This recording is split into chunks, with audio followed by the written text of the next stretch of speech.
সিরিয়াকে ঘিরে তুরস্ক ও ইসরায়েলের সংঘাত এখন আর শুধু কূটনৈতিক বিবৃতির মধ্যে সীমাবদ্ধ নেই। সিরিয়ার মাটিতে দুদেশের সামরিক স্বার্থ ক্রমেই একে অপরের মুখোমুখি হয়ে দাঁড়াচ্ছে। সাম্প্রতিক সময় ইসরায়েল সিরিয়ার একটি বিমান ঘাঁটিতে হামলা চালানোর পর আঙ্কারা সরাসরি প্রতিবাদ জানিয়েছে।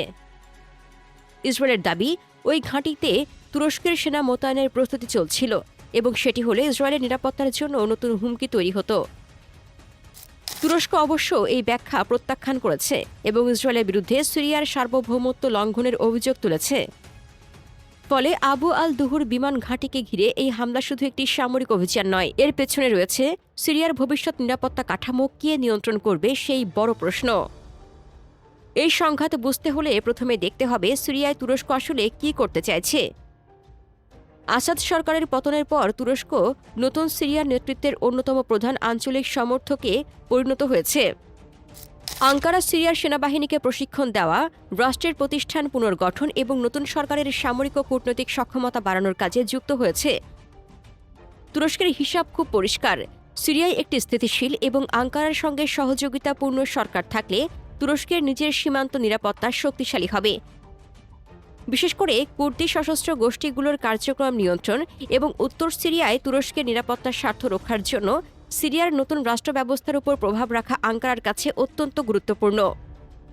কিন্তু ইসরায়েল একই পরিস্থিতিকে সম্পূর্ণ ভিন্নভাবে দেখছে। ইসরায়েল সিরিয়ার নতুন নেতৃত্বকে এখনও গভীর সন্দেহের চোখে দেখে। নতুন নেতৃত্বের অতীত ইসলামপন্থী সশস্ত্র গোষ্ঠীর সঙ্গে যুক্ত থাকায় ইসরায়েল আশঙ্কা করছে, সিরিয়ায় সামরিক বাহিনী যদি আবার শক্তিশালী হয় এবং তার সঙ্গে তুরস্কের মতো একটি বড় সামরিক শক্তির সহযোগিতা থাকে, তাহলে ভবিষ্যতে ইসরায়েলের উত্তর সীমান্তে নতুন সামরিক হুমকি তৈরি হতে পারে। আসাদ সরকারের পতনের পর ইসরায়েল দক্ষিণ পশ্চিম সিরিয়ায় কিছু এলাকা দখলে নিয়েছে এবং সিরিয়ার সামরিক অবকাঠামোর বড় অংশ ধ্বংস করেছে। আসাদ আমলেও ইসরায়েল সিরিয়ায় নিয়মিত বিমান হামলা চালিয়ে ইরানি প্রভাব এবং হিজবুল্লার কাছে অস্ত্র সরবরাহের পথ ঠেকানোর চেষ্টা করেছিল। এখন সেই পুরনো নিরাপত্তা হিসাবের সঙ্গে যুক্ত হয়েছে নতুন একটি বিষয়, তুরস্কের সামরিক উপস্থিতি। এখানে তুরস্ক ইসরায়েলের সামরিক স্বার্থ সরাসরি সংঘর্ষে যাচ্ছে। তুরস্ক চায় সিরিয়ার নতুন সরকার নিজের সেনাবাহিনী পুনর্গঠন করুক এবং দেশের উপর কেন্দ্রীয় নিয়ন্ত্রণ প্রতিষ্ঠা করুক। ইসরায়েল চায় সিরিয়ার ভূখণ্ডে এমন কোনো সামরিক শক্তি গড়ে না উঠুক যেটি ভবিষ্যতে তার সীমান্তের জন্য হুমকি হয়ে দাঁড়াতে পারে।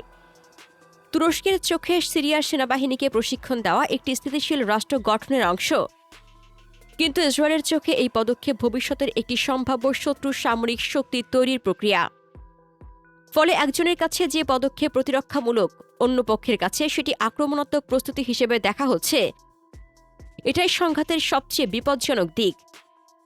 সামরিক শক্তির তুলনায় তুরস্ক ইসরায়েলের অবস্থানও বেশ আলাদা।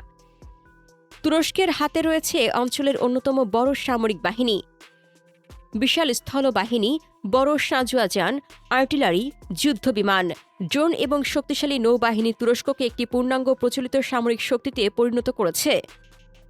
তার উপর তুরস্ক গত এক দশকে নিজের প্রতিরক্ষা শিল্পকে দ্রুত উন্নত করেছে।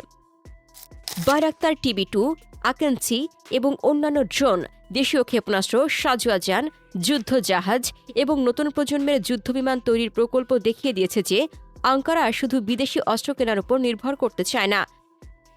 যুদ্ধ দীর্ঘ হলে এই দেশীয় উৎপাদন ক্ষমতা তুরস্কের জন্য বড় সুবিধা করতে পারে।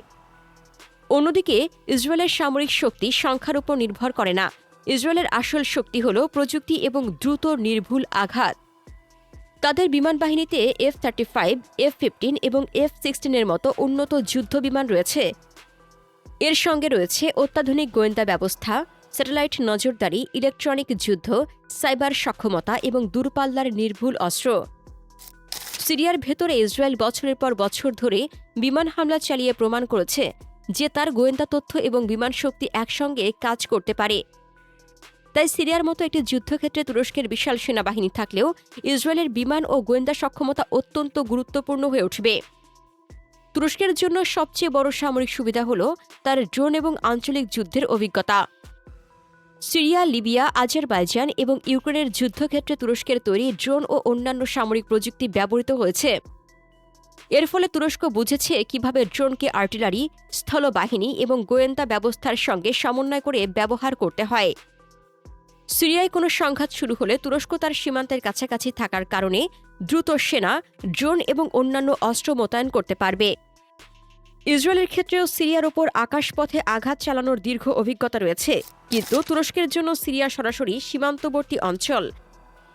এই ভৌগোলিক সুবিধা আঙ্কারাকে লজিস্টিক এবং দ্রুত সামরিক মোতায়েনের ক্ষেত্রে গুরুত্বপূর্ণ সুবিধা দিতে পারে। অন্যদিকে ইসরায়েলের সবচেয়ে বড় সুবিধা হবে আকাশ শক্তি। সিরিয়ার মতো ভূখণ্ডে যদি তুরস্ক বড় সামরিক ঘাঁটি তৈরি করে, তাহলে ইসরায়েল সম্ভবত সেটিকে শুধু স্থলবাহিনী দিয়ে মোকাবেলা করবে না। ইসরায়েলের স্বাভাবিক সামরিক পদ্ধতি হবে গোয়েন্দা তথ্য সংগ্রহ, লক্ষ্য শনাক্ত করা এবং বিমান বা দূরপাল্লার অস্ত্র দিয়ে নির্দিষ্ট সামরিক স্থাপনায় আঘাত করা। আবু আল দুহুর ঘাঁটিতে সাম্প্রতিক হামলার ঘটনাও দেখিয়েছে ইসরায়েল কোনো সম্ভাব্য তুর্কি সামরিক উপস্থিতিকে শুধু রাজনৈতিক বক্তব্য দিয়ে মোকাবেলা করতে চাইছে না। তাদের কাছে সামরিক শক্তি ব্যবহার করাও একটি বাস্তব বিকল্প। তবে তুরস্কের সঙ্গে ইসরায়েলের সমস্যা হল আঙ্কারা ইরানের মতো বিচ্ছিন্ন কোনো প্রতিপক্ষ নয়। তুরস্ক ন্যাটোর সদস্য এবং তার সামরিক বাহিনী বহু দশক ধরে ন্যাটোর কাঠামোর সঙ্গে যুক্ত।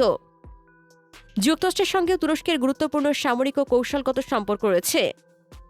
ফলে ইসরায়েল যদি সিরিয়ায় তুর্কি সামরিক স্থাপনার হামলা চালায় এবং সেখানে তুর্কি সেনা হতাহত হয়, তাহলে বিষয়টি দ্রুত একটি বড় কূটনৈতিক সংকটে পরিণত হতে পারে।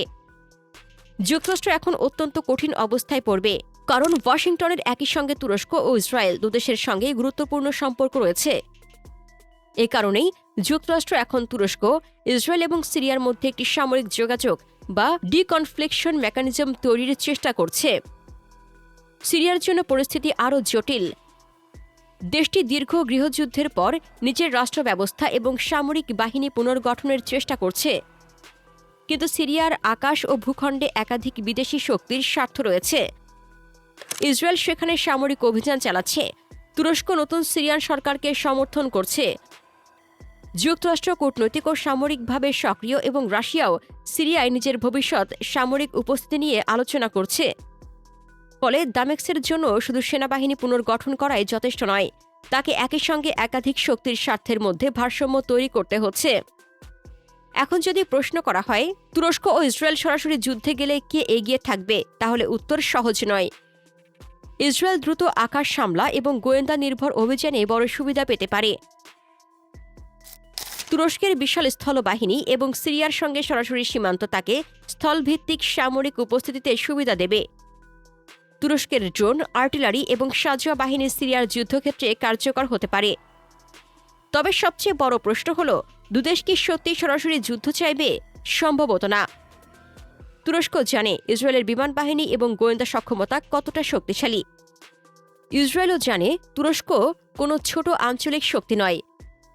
তার সঙ্গে রয়েছে বিশাল সামরিক বাহিনী, ন্যাটো সদস্যপদ, শক্তিশালী প্রতিরক্ষা শিল্প এবং সিরিয়ার সঙ্গে সরাসরি সীমান্ত। ফলে একটি পূর্ণাঙ্গ যুদ্ধ উভয় দেশের জন্যই অত্যন্ত ব্যয়বহুল হবে।